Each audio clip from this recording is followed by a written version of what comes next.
Bismillahirrahmanirrahim. Assalamualaikum warahmatullahi wabarakatuh. Berita Al-Hijrah 8 Ogos bersama saya Al-Muhsin Muhammad Nur dan berikut tajuk utama malam ini.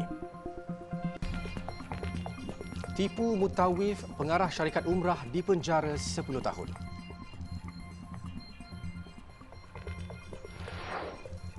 Juga Hadi Minallah dalam radar Jawi.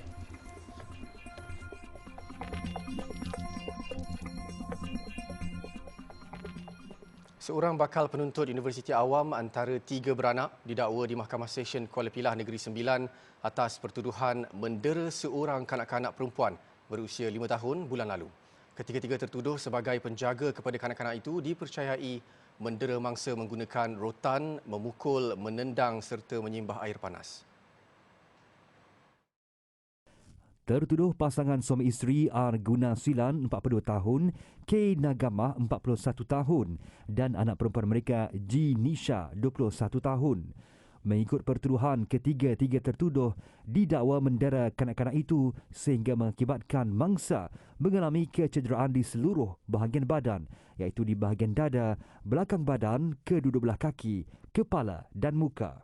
Kesemua mereka dituduh melakukan perbuatan tersebut antara 15 hingga 19 Julai lalu, kira-kira jam 12 tengah hari di sebuah rumah di Taman Sri Mahsan, Bandar Seri Jempol.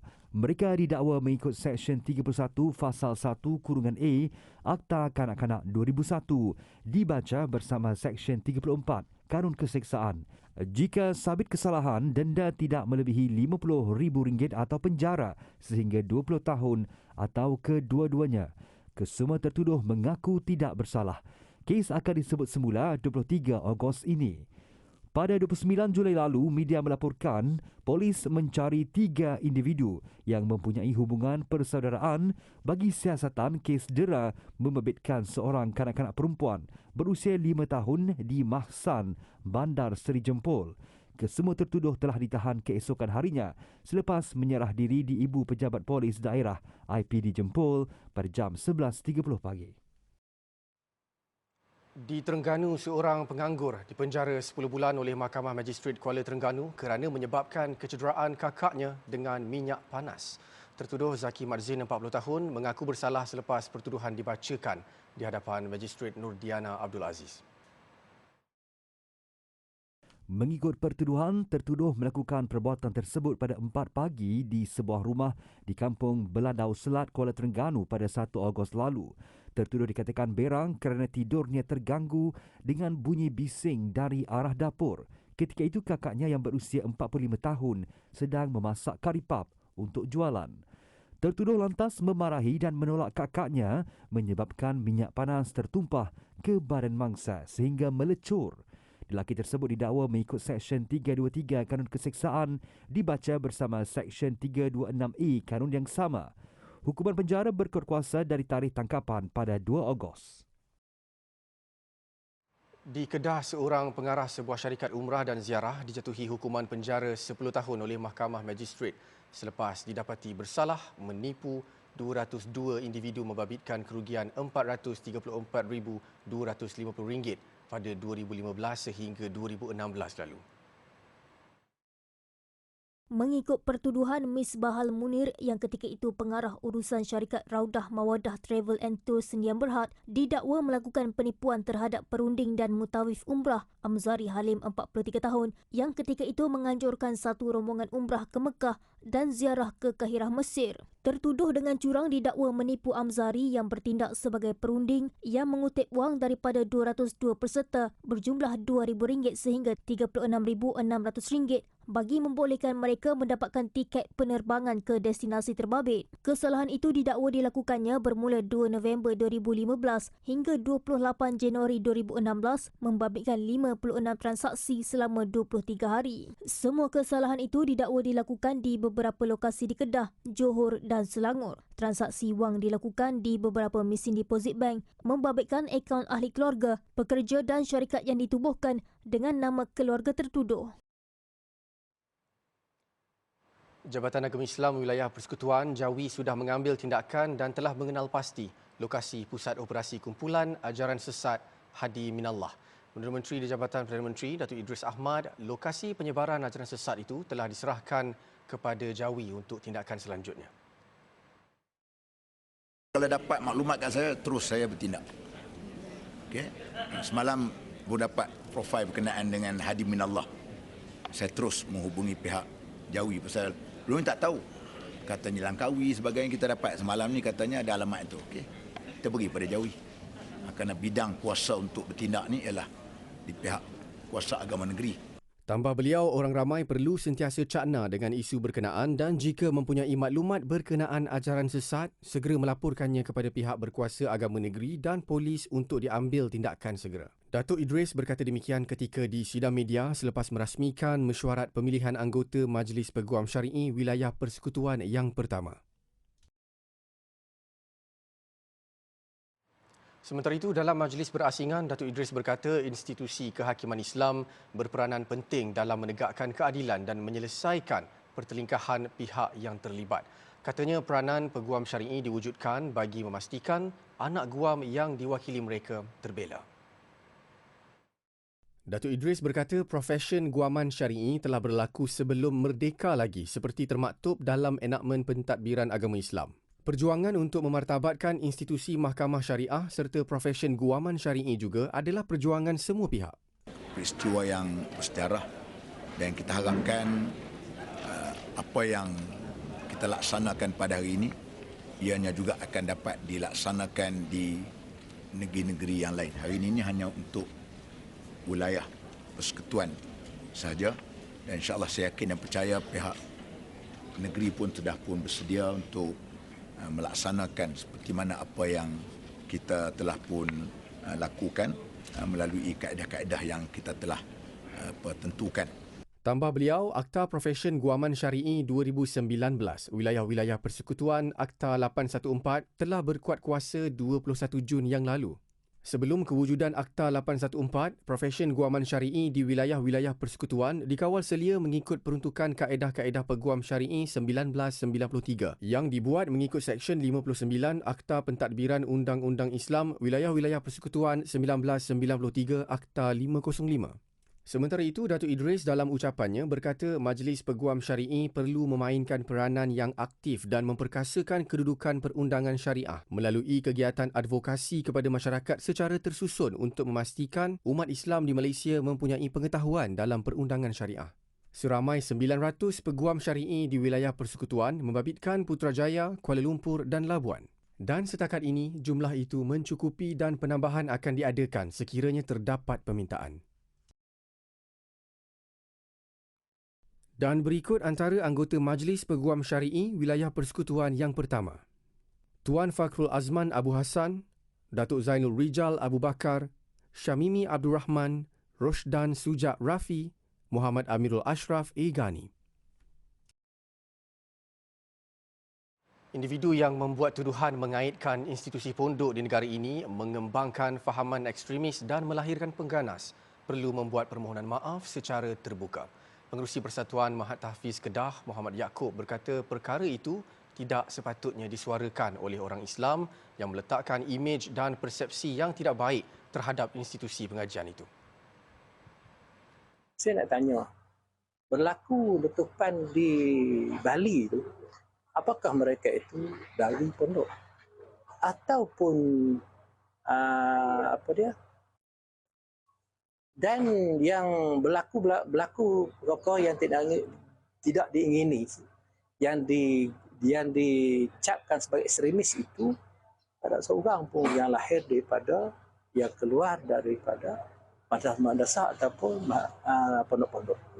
Beliau mengulas kenyataan pengerusi Majlis Dakwah Negara MDN, Profesor Emeritus Datuk Dr. Mahmud Zuhdi Abdul Majid yang mendakwa lebih 400 sekolah pondok di negara ini dilihat berpotensi menjadi pusat penyebaran fahaman ekstremisme membabitkan tenaga pengajar dan pelajar yang paling membimbangkan jika dibiar tanpa sebarang pemantauan daripada kerajaan.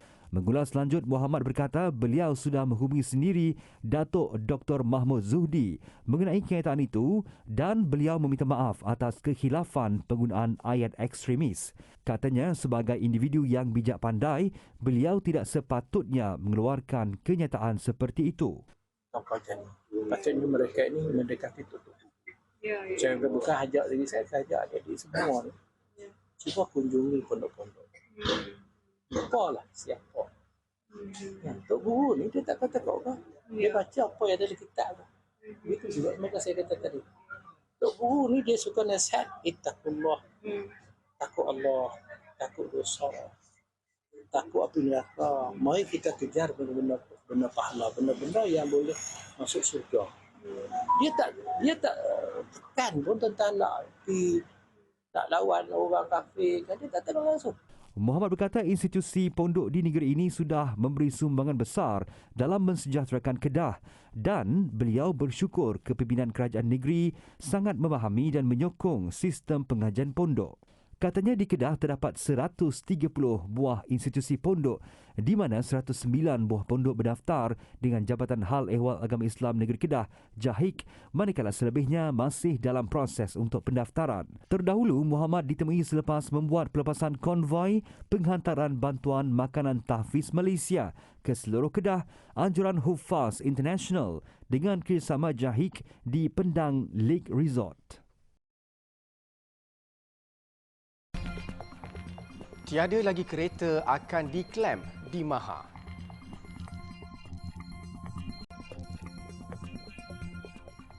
Munif Hijaz Marketing Sdn Bhd positif produknya laku keras pada pameran pertanian, hortikultur dan agro pelancongan Maha. Menurut pengasasnya, Munif Ahmad, produk baru mereka iaitu gula Eco Nano antara yang mendapat sambutan ramai.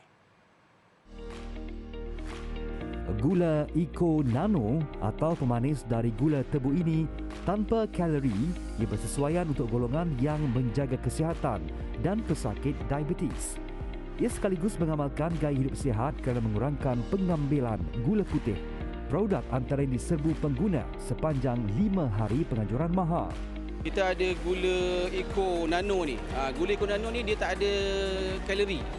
So bagi mereka-mereka yang menjaga kesihatan, yang tak nak minum yang membahayakan, kalau katakan kita dalam produk kita tu yang kita tak sedar dia ada gula yang banyak, jadi macam kami keluarkan sendiri produk yang mana gula ni memang diiktiraf tidak mengandungi kalori. Setakat 5 hari berada di Maha, produk ini telah mencapai sasaran penjualan.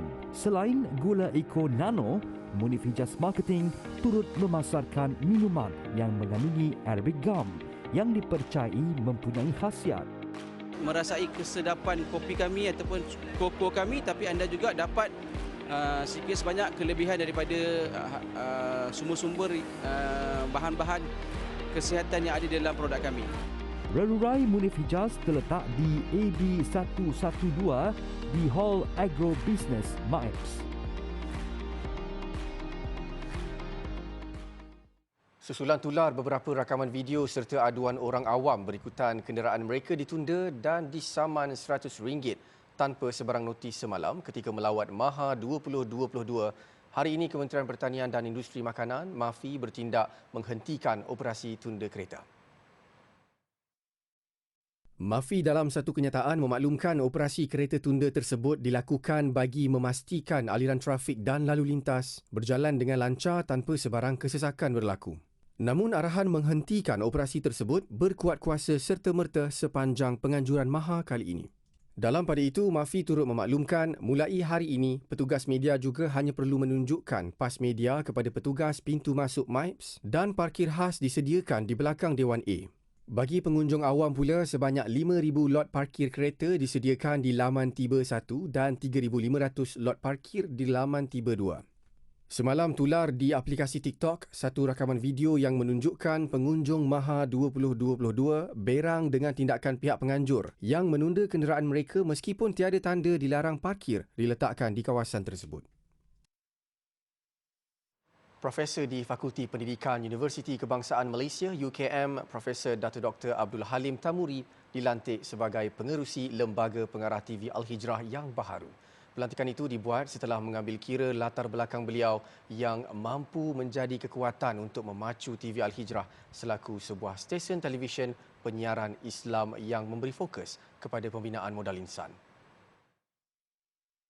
Menurut Profesor Datuk Dr. Abdul Halim Tamuri, beliau mengharapkan pengurusan dan seluruh warga kerja TV Al-Hijrah dapat lebih memajukan TV Al-Hijrah selepas mengharumkan nama sebagai penerima anugerah No. 1 Asian Most Promising Islamic TV Station daripada Indonesia Award Magazine. Kita akan melihat semula program-program yang dikatakan yang sederhana menjadi lebih cemerlang. Kalau program yang cemerlang tu menjadi lebih hebat lagi, dan kita cadangkan supaya kita dapat pasti beberapa program boleh jadi ikon kepada TV Hijrah. Dan saya yakin dengan pengalaman yang ada kepada lembaga pengaruh, pertama kita akan tengok meningkatkan lagi kualiti program sedia ada. Alhamdulillah sekarang dah hebat. Bila hebat ni kita tidak boleh letak kepada satu tahap yang biasa, tapi kita menjadi lebih hebat lagi, mungkin 2 kali ganda, 3 kali lagi. Itu harapan saya. Beliau juga mengharap TV Al-Hijrah menjadi stesen TV Islam pertama di Asia dan menjadi stesen TV terunggul di Malaysia yang mampu menguasai media nasional negara. Beliau ditemui pada majlis penyerahan surat lantikan ahli Lembaga Pengarah TV Al-Hijrah di Putrajaya pagi tadi. 155 bilion ringgit caruman ahli kumpulan wang simpanan pekerja KWSP dikeluarkan menerusi pelaksanaan 4 fasiliti pengeluaran berkaitan COVID-19. Timbalan Menteri Kewangan Datuk Muhammad Shahar Abdullah berkata 145 bilion ringgit dikeluarkan oleh ahli di bawah keempat-empat program pengeluaran dan hampir 10 bilion ringgit daripada program pengurangan kadar caruman berkanun share pekerja. Tahap simpanan ahli KWSP adalah rendah dan sangat membimbangkan, terutamanya setelah pelaksanaan 4 fasiliti pengeluaran berkaitan COVID-19 iaitu iLestari, iSinar, iCitra dan pengeluaran khas, dan pengeluaran kadar caruman berkanun share pekerja bagi tempoh 27 bulan bermula April 2020 sehingga Jun 2022. Beliau berkata demikian bagi menjawab soalan Senator Datuk Razali Idris mengenai langkah untuk menyelamatkan ahli pencarum KWSP yang mempunyai simpanan kurang daripada RM10,000. Setakat 30 Jun 2022, seramai 6.62 juta ahli atau 52% daripada 12.78 juta keseluruhan ahli KWSP berumur di bawah 55 tahun mempunyai simpanan kurang daripada RM10,000. Daripada bilangan itu, 4.99 juta ahli atau 75% ahli Bumi Putra. Datuk Muhammad Shahar berkata bagi membantu ahli menambah simpanan persaraan mereka, KWSP menyediakan pelbagai saluran untuk memudahkan ahli mencarum ke dalam KWSP.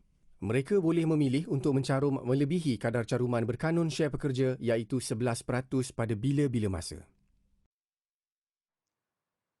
Bincang niaga kembali di era peralihan endemik, terus bertahan dan berani mengorak langkah. Kami kembali memayungi anda bersama Bincang Niaga Revival 20 Ogos ini. Rebut peluang ini untuk bersiaran di kaca TV dengan pakej promo ekstra. Slot terhad, masa terhad, daftar sekarang di www.tvalhijrah.com/bincangniaga atau imbas QR Code yang tertera. Zionis setuju gencatan senjata.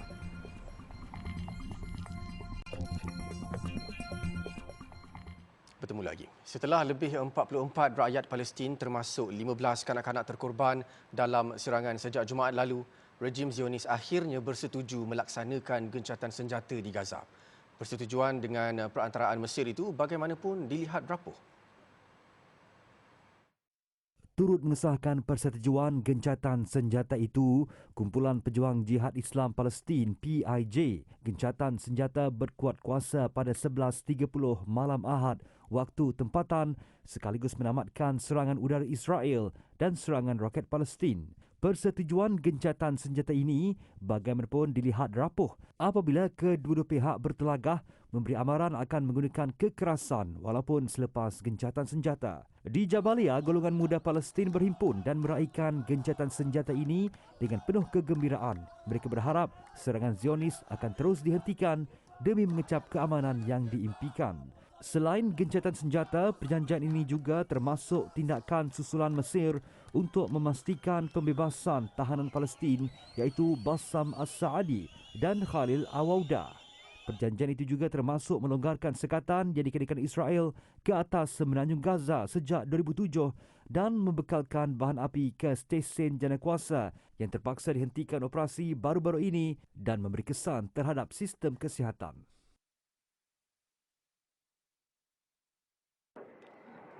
Dalam pada itu, 5 minit sebelum gencatan senjata bermula pada jam 11.30 pagi waktu tempatan, rejim Zionis melancarkan serangan udara di Khan Yunis, selatan Gaza. Serangan mengakibatkan letupan kuat dan asap hitam menjulang ke udara. Israel dalam kenyataannya memberi alasan serangan itu adalah tindak balas terhadap serangan roket yang dilancarkan ke arah negara haram itu tidak lama sebelum gencatan senjata bermula. Serangan dikatakan mensasarkan aset strategik pejuang PIJ. Setakat ini, gencatan senjata masih terpelihara dan tiada serangan besar-besaran dilancarkan kedua-dua pihak. Dalam pada itu, gencatan senjata di Gaza tidak menghalang rejim Zionis meneruskan kerja-kerja meruntuhkan kediaman rakyat Palestin di tebing barat. Rejim Zionis hari ini mengeluarkan visual yang menunjukkan operasi meruntuhkan kediaman dua pemuda Palestin, Subaihat dan Yusuf Al-Rifai di Rumbanah, tebing barat. Kedua-dua individu berkenaan dituduh membunuh 3 penceroboh Yahudi di Bandar Eilat, Mei lalu. Kerja-kerja meruntuhkan kediaman itu dilakukan malam semalam dengan pemantauan ketat tentera Zionis. Sementara itu, protes tercetus di kediaman dua rakyat Palestin yang diruntuhkan Zionis itu. Rakyat Palestin yang berang bertindak membakar tayar sebagai tanda penentangan. Walaupun mendapat tentangan antarabangsa, rejim Zionis berterusan menceroboh, merampas dan meruntuhkan kediaman rakyat Palestin di tebing barat bagi dijadikan penempatan haram pendatang Yahudi.